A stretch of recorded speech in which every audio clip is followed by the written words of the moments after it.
Hello everyone. நம்ம இன்னைக்கு Indian national Congress பத்தி பார்க்க போறோம். இதை யாரு ஸ்டார்ட் பண்ணாங்க?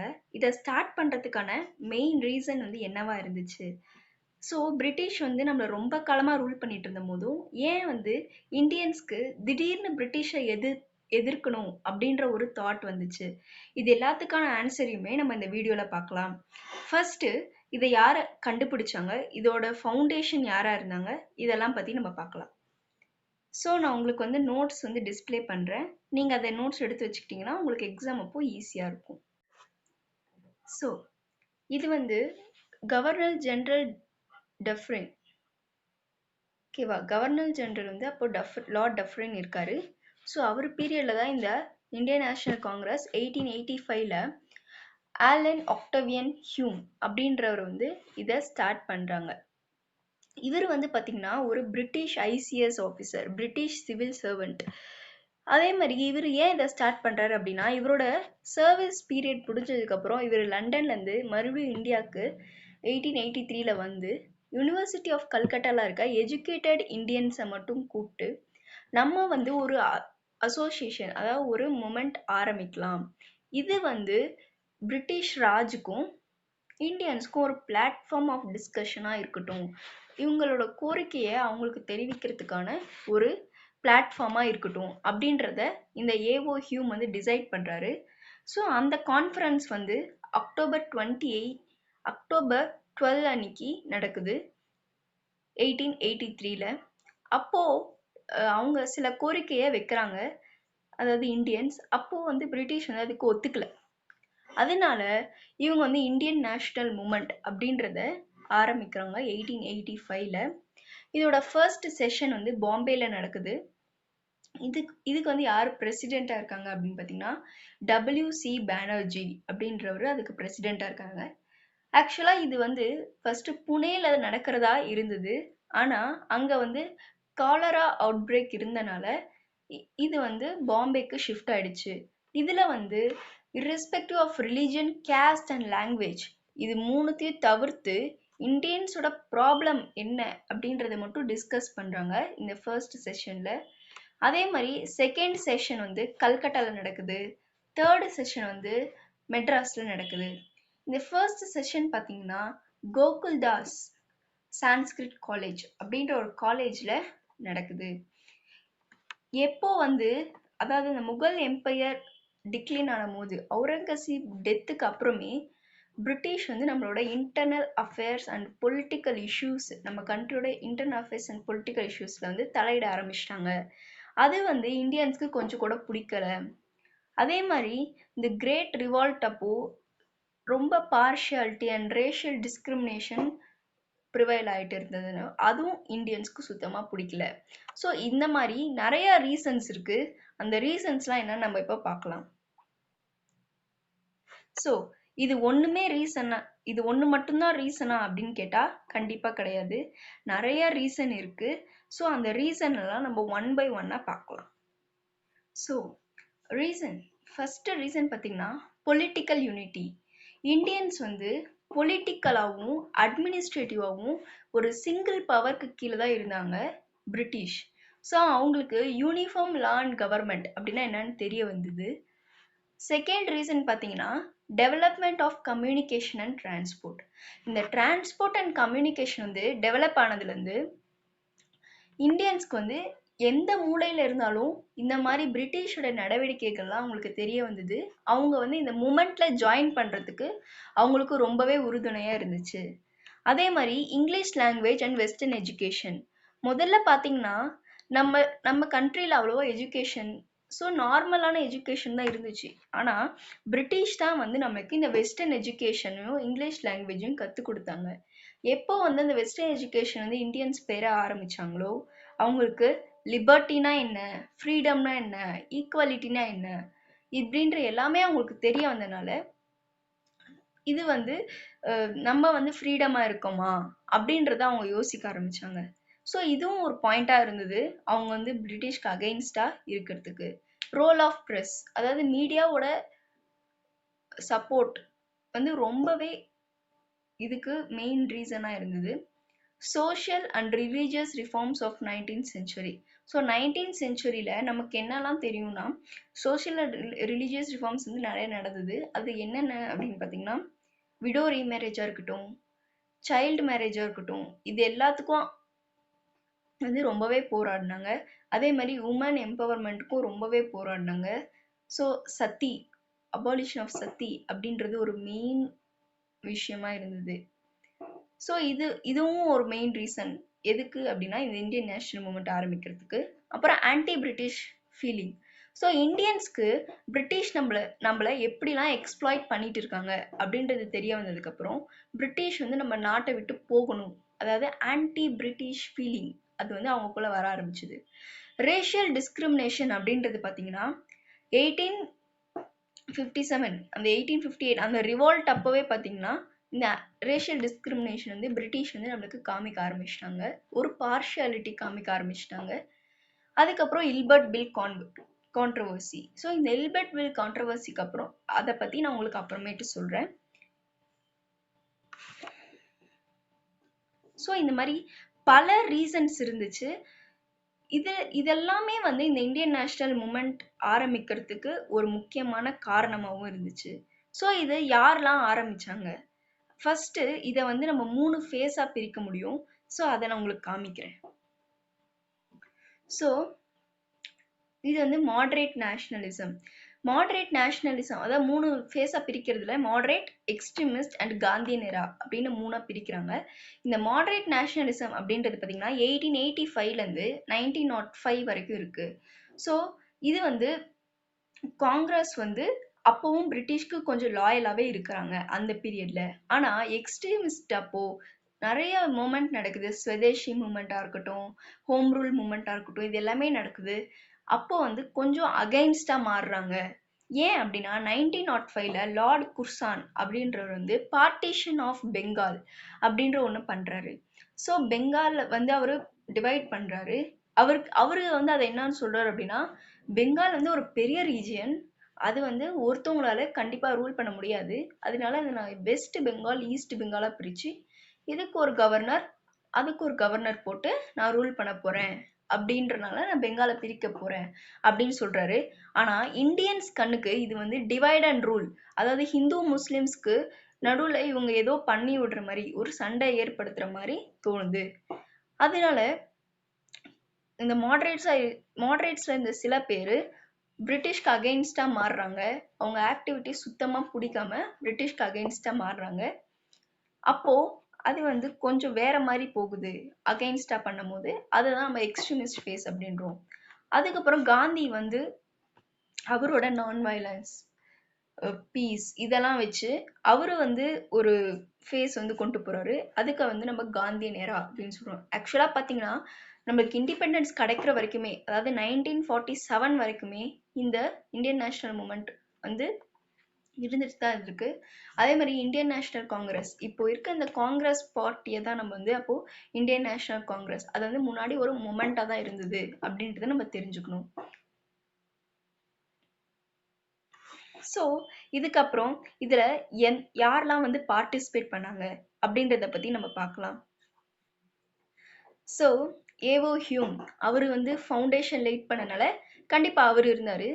அதே மாதிரி WC பானர்ஜி இருந்தாரு, சுரேந்திரநாத் பானர்ஜி இருந்தாரு, தாதாபாய் நவ்ரோஜி இருந்தாரு, ஃபெரோஷா மேத்தா இருந்தாரு, கோகுல கிருஷ்ண கோகலே இருந்தாரு, ஜஸ்டிஸ் ரானடே அண்ட் ஜி சுப்பிரமணிய ஐயர்.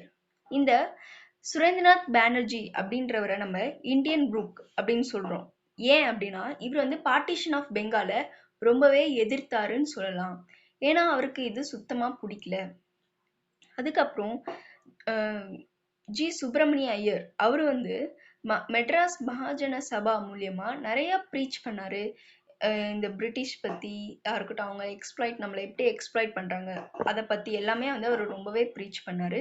அதே மாதிரி அவர் வந்து ஒரு ஃபவுண்டரா இருந்தாரு. இந்த த ஹிந்து பேப்பருக்கும் ஸ்வதேஷி மித்ரம் அப்படின்ற பேப்பருக்கும் அவர் ஒரு ஃபவுண்டரா இருந்தாரு. தாதாபாய் நரோஜி அப்படின்றவர் வந்து நம்ம grand old man of India and unofficial ambassador in England அப்படின்னு சொல்லலாம். இவரும் வந்து நமக்கு நிறைய பண்ணியிருக்காரு. அவர் ஒரு புக் எழுதியிருக்காரு, poverty and unBritish rule in India. இதுல வந்து பிரிட்டிஷ் வந்து நம்மள எப்படிலாம் எக்ஸ்ப்ளாய்ட் பண்ணாங்க அப்படின்றத பத்தி அவர் சொல்லியிருக்காரு. இது நம்ம பின்னாடி பார்க்கலாம். கோகுல கிருஷ்ண கோகலே இவர் வந்து பொலிட்டிக்கல் குரு ஆஃப் காந்தி. இவர் தான் வந்து காந்தியோட ஒரு பொலிட்டிக்கல் குருவா இருந்திருக்காரு. ஸோ இந்த மாதிரி வந்து நியூஸ் பேப்பர்ஸ் வழியாவோ மேகசின்ஸ் வழியாவோ இவங்களுடைய போராட்டத்தை வந்து இவங்க ஆரம்பிக்கிறாங்க. ஃபர்ஸ்ட் ரொம்ப ஹம்பிளா இருக்காங்க, ரொம்ப கைண்டா லாயலா இருந்திருக்காங்க. ஸோ இதெல்லாம் ஓகே. இப்போ இதெல்லாம் ஆரம்பிச்சு இது போயிட்டு இருக்காங்க. போகும்போது இவங்க என்னெல்லாம் டிமாண்ட்ஸை முன்னாடி வைக்கிறாங்க, மாடரேட்ஸ் வந்து பிரிட்டிஷ் ராஜ் கிட்ட எங்களுக்கு என்னெல்லாம் வேணும் அப்படின்ற எந்த கோரிக்கையெல்லாம் இவங்க வைக்கிறாங்க அப்படின்றத பத்தி பார்க்கலாம். அதாவது demands of moderates. Okay. Expansion and reform of the legislative council. Legislative கவுன்சிலை வந்து எக்ஸ்பேண்ட் பண்ணணும், அதே மாதிரி அதில் சில ரிஃபார்ம்ஸ் கொண்டு வரணும் அப்படின்றத ஒரு மெயின் டிமாண்டாக வைக்கிறாங்க. அதுக்கப்புறம் இந்தியன்ஸ்க்கு வந்துட்டு ஐசிஎஸ் எக்ஸாமில் ஹையர் போஸ்ட் வந்து கொடுக்கணும். அதே மாதிரி அது வந்து இங்கிலாண்டில் மட்டும் இல்லாமல் இந்தியாலையும் சைமல்டேனியஸாக நடக்கணும் அப்படின்றதையும் கோரிக்கையை முன்வைக்கிறாங்க. மூணாவதா ஜுடிஷியரியை வந்து எக்ஸிக்யூட்டிவ்ல வந்து தனியாக பிரிக்கணும். ஜுடிஷியரி தனி, எக்ஸிக்யூட்டிவ் தனி அப்படின்றத பிரிக்கணும் அப்படின்னு சொல்றாங்க. More powers for the local bodies. Local பாடிஸ்க்கு அதிகமான பவர் இருக்கணும் அப்படின்றத சொல்றாங்க. Reduction of land revenue and protection of peasants from unjust landlords. அதாவது முன்னாடி பார்த்தீங்கன்னா இந்த லேண்ட் லார்ட்ஸ்னு இருப்பாங்க, அவங்களுக்கு கீழே வந்து பெசன்ட்ஸ் இருப்பாங்க. ஸோ இந்த பெசன்ட்ஸ் வந்து பார்த்தீங்கன்னா நிறைய லேண்ட் ரெவென்யூ வந்து இந்த லேண்ட் லார்ட்ஸ்க்கு தர வேண்டியதாக இருக்கும். ஸோ அது வந்து அந்த ரெவென்யூவை கொஞ்சம் ரெடியூஸ் பண்ணும் அப்படின்றாங்க. அதே மாதிரி abolition of salt tax and sugar duty. இந்த சால்ட் டேக்ஸாக இருக்கட்டும், சுகர் டியூட்டியாக இருக்கட்டும், இது ரெண்டுத்தையுமே அபாலிஷ் பண்ணணும் அப்படின்னு சொல்கிறாங்க. Freedom of speech and expression and freedom to form association. இந்த மாதிரி நிறைய அசோசியேஷன் இருந்துச்சு இதுக்கு முன்னாடியும், ஆனால் அதெல்லாம் பிரிட்டிஷ் வந்து எதிர்த்தாங்க. ஸோ அந்த அசோசியேஷன் ஃபார்ம் பண்ணுறதுக்கு எங்களுக்கு ஒரு ஃப்ரீடம் இருக்கணும், அதே மாதிரி எங்களுக்கு பேசுறதுக்கும் நாங்கள் என்ன தோணுதோ அதை எக்ஸ்பிரஸ் பண்ணுறதுக்கும் எங்களுக்கு ஃப்ரீடம் இருக்கணும் அப்படின்றத அவங்க சொல்கிறாங்க. Reduction of spending on army. இந்த பிரிட்டிஷ் வந்து ரொம்பவே ஆர்மியில் மிலிட்ரி ஃபோர்ஸஸில் நிறையா ஸ்பெண்ட் பண்ணிட்டு இருந்தாங்க. ஏன்னா இந்தியன்ஸ் கிட்ட வேலை வாங்கி அந்த பணத்தை எடுத்துட்டு போயிட்டு இவங்க ஆர்மியில வந்து இவங்க ஸ்பெண்ட் பண்ணிட்டு இருந்தாங்க. அது இந்தியன்ஸ்க்கு சுத்தமா பிடிக்கல. ஸோ அதை வந்து ரெடியூஸ் பண்ணும் அப்படின்னு இந்தியன்ஸ் வந்து அவங்க கோரிக்கையை முன் வைக்கிறாங்க. இதுக்காக அவங்க யூஸ் பண்ண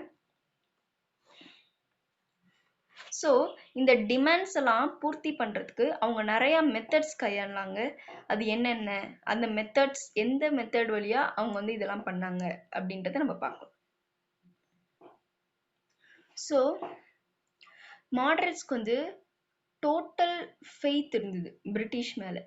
அவங்களோட கைடன்ஸ் மேலேயும் அவங்க வந்து ஒரு இன்ஸ்பிரேஷனாக வச்சுருந்தாங்க மாடரேட்ஸ். ஸோ அதனால அவங்க வந்து சும்மா ஒரு பெட்டிஷன்ஸோ இல்லைன்னா லீஃப்லெட்ஸோ இல்லைன்னா ஒரு மீட்டிங், பேம்ப்ளெட்ஸ், மெமரண்டம் இந்த மாதிரி தான் வந்து அவங்களோட டிமாண்ட்ஸை வந்து பிரிட்டிஷ் கிட்ட வச்சுட்டு இருந்தாங்க. அதே மாதிரி அந்த மாடரேட்ஸ்ல இருந்தவங்க பார்த்தீங்கன்னா வெறும் எஜுகேட்டட் பீப்புள் மட்டும்தான் இருந்தாங்க.